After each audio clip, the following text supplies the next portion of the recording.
right, FedSmart podcast Q&A edition. Here's our Back Q&A already. episode. We're back already because we get so many great questions. We've got to answer them. We basically picked our top three questions so that we don't ramble for hours, but three questions we think the masses will want to know. It's affecting a lot of people right now and some good questions. So as always, submit your questions to us. We'll get them answered for you. And we've got three really good questions that we'll address and go in detail. And then if you have any follow-up questions or anything for us, hit us up on our different social media platforms or fedsmartpodcast.com. And so, Stephen, we've got three really good questions to answer today.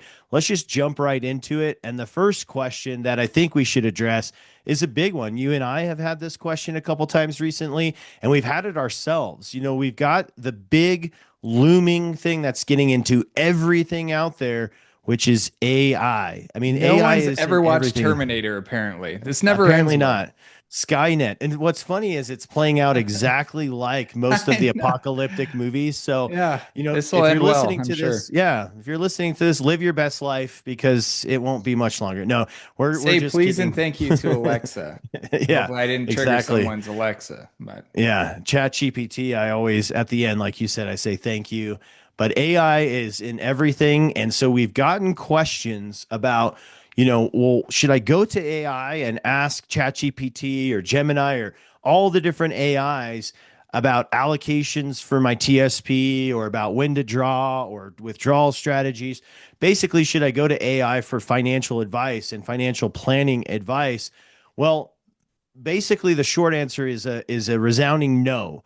And again, we never give like specific advice, but we want you guys to be aware of a few things of what we're seeing and what we're finding with AI and why you shouldn't just use it and rely on it for a full blown financial plan. Stephen, when we saw a couple articles by reliable resources and sources, not just like opinions on Reddit or a blog thread or things like that. But these are actual statistics that we're seeing, and some of them were pretty scary. Do you remember some of them that you want to talk Yeah, through? well, the statistics themselves range anywhere between 43 and 57% of the information being wrong coming from different AI sources when asked about the financial industry and a lot of different questions and realms. So you've got about a 50-50 shot that what you're hearing, if you're trying to have it help you with financial planning, that it's not going to be accurate. Yeah, it was. I was actually surprised. I talk to ChatGPT all the time. I use it for a Oh, lot of yeah, it's things. I use wonderful it, for certain yeah, things. for grammar. But when you and I we've never relied on it. When we're giving you guys information, we don't rely on ChatGPT. In fact, we've seen clients submit questions all the time, and people submit questions that ChatGPT said, and we're like, whoa, that is flat out wrong. We can show you in writing, and we can go to OPM's website and show you that's not correct. And every once in a while, well, it turns out these articles we're talking about, and there's a lot of articles, that you can look, the College for Financial Planning, the CFP board, a lot of organizations have done research onto what AI is doing. So you can see those articles and those statistics that we're talking about. But what they found, the reason it's giving incorrect information, among other things, is a lot of the information is outdated. AI pulls from all of the resources out there, and some of the information is from 5 years ago, 10 years ago, methodologies that might have worked 6 years ago. And they pull also from Reddit threads and from blogs and from, different boards, backslash creed thoughts. Like it's going in there and it's pulling information from all of these different incorrect Put it sources. in, put a comment if you're watching this on Facebook if you know what he's talking about with Creed thoughts. Creed thoughts. Yeah, throw out a shout out there. And so if it's pulling from just straight opinions as well, and the information is incorrect. In fact, the National Association of Insurance Commissioners, I think, was the one that put out definitely don't use AI for information for insurance. It found that when it was giving information about life insurance, AI was wrong like 54% of the time. I don't remember the exact percentage, but it was over 50% of the time, Stephen. It was wrong in giving information about life insurance. And when they ran it through, they were like, whoa, this is not how it should be set up, actually. So, when should we use AI and when shouldn't we? Well, first of all, AI again is good to bounce ideas off of and make sure when it gives you an answer, you can ask for the source and make sure it's coming from opm.gov or FINRA and SEC and actual sources to give you information. But when it comes to your personal financial plan, in fact, some of it that we were talking with it, Stephen, and you and I were playing scenarios, it was like contradicting itself in the same two paragraphs. It gave us two paragraph answer and it talked about like longevity and some things to consider, but then it said, but don't do this a paragraph later, contradicting what it was telling us to do. So AI, although a great resource, great for recipes, great for muffins and a lot of things, and good Social resource. awkwardness. You don't know what Social to say to awkwardness, somebody. It's really good at that. researching, checking grammar, lots of that kind of stuff. But right now, and probably for the foreseeable future, I wouldn't go to AI for allocation ideas or financial planning or retirement planning. The thing that AI is probably always going to struggle with is, again, taking all that information, but considering it on a personal, specific case for you as an individual, what you're trying to accomplish. And it can't consider right now your risk profile, your risk the risk that you're willing to take, your longevity, a lot of different things. And again, it's going off of outdated information. So anyway, AI right now, not a good place to go to for retirement planning and specific financial advice. Be careful. You could be getting some very wrong information. To answer that question, we've got that question a lot, so we wanted to address that.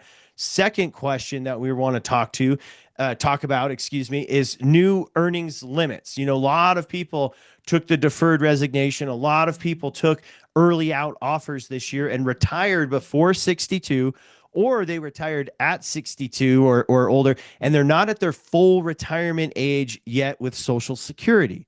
So if you're either getting the supplement or you're getting Social Security and you're not at your full retirement age yet with Social Security, you have what's called an earnings limit. If you're taking your Social Security or you're getting that supplement, you're limited on how much earned income you can get from wages to not reduce that supplement or the Social Security. So we're talking wages. We're not talking about withdrawals from TSPs. We're not talking about federal pensions. We're not talking about tax exempt income. We're talking about actual wages that you get from a job. And for 2026, the new earnings limit is 24,480. You can earn gross up to that per year without affecting your Social Security or your supplement. And that breaks down to about 2,040 a month. But if you go over that limit, it's going to be reduced. Stephen, tell them how much they get reduced if they go over that limit. What's going to happen? So for every $2 over the limit you go, next year's benefit's going to be reduced by $1. So just be aware. It is kind of consistently going up each year, but a lot of times when people took a DRP, they're working full time somewhere else. And depending upon, your situation, you could easily go over that. So just be aware of the new earnings limits. Yeah. Be aware. Know that your pension's not going to be affected by outside earnings. We're talking about your supplement and your Social Security potentially. And so just be aware that that could be affected. So if you took the Vera VSIP or you took the deferred resignation, like Steven said, you're working full time. Well, you can say, I don't want my supplement. Or when you get your supplement, it might be reduced down to zero. You don't care because you're working full time and you're getting your pension like you wanted. And so just be aware of those earnings limits when you're getting your supplement or your Social Security and you're not your full retirement age yet. One follow-up question we got on that on our thread this week is, well, what about spouse? My spouse is still working. Does that income affect, my earnings limit? No, it's earnings tied to your Social Security number specifically. Stephen, if I took the deferred resignation and I'm getting my supplement, but my wife is still working, her income is not going to reduce my supplement or my Social Security, to be clear. So that was kind of a follow-up question within the question. I guess we answered 4 this week. That's like a bonus. But now we're going to answer 3 so far, but we are going to answer 4. Yes, exactly. We have 3 planned, but we answered 4 total. Now we don't got to do a podcast next month. Yeah, exactly. So no, we do, because we always have such great questions. There's always, and always questions coming in.